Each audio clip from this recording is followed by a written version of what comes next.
So one of the parallels you made is data as oil.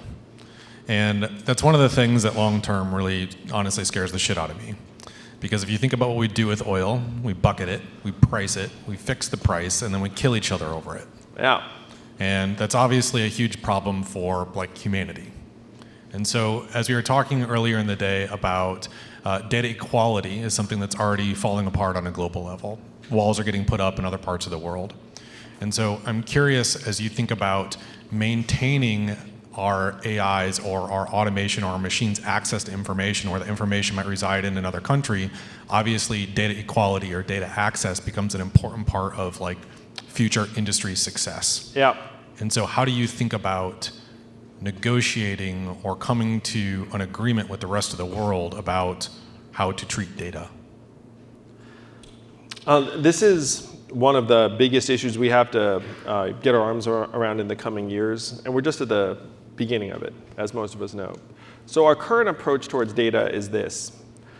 It's a free-for-all. Companies get our data the way they get our data, and then they sell it and package it and repackage it and resell it. And we are sort of on the outside looking in. Maybe we clicked a box at some point that we ignored. Otherwise, we're like, I just want to read your article, or I just want to see my friends, click, click, click.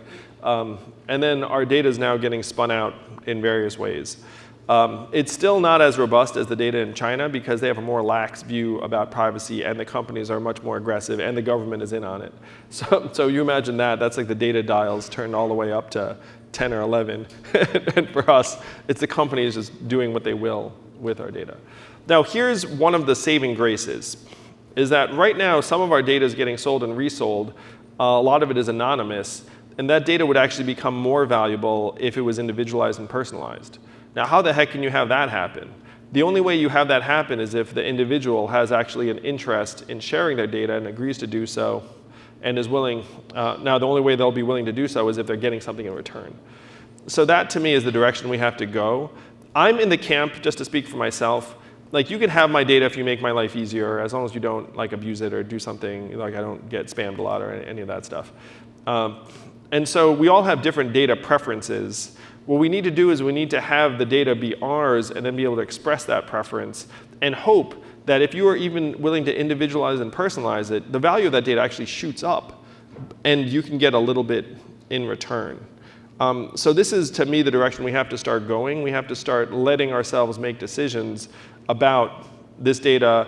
And it starts with acknowledging that the data is ours. Right now, that's not even clear. Right now, who owns my web surfing history? In theory, it might be me, it might be the browser, it might be the company that issued the cookies on my browser. And so as a country, we have to start saying first, who owns it? I would argue that we own it. And then if we own it, then how are other companies using it? How are companies benefiting from it? What might we get in return? Are we allowed to opt out?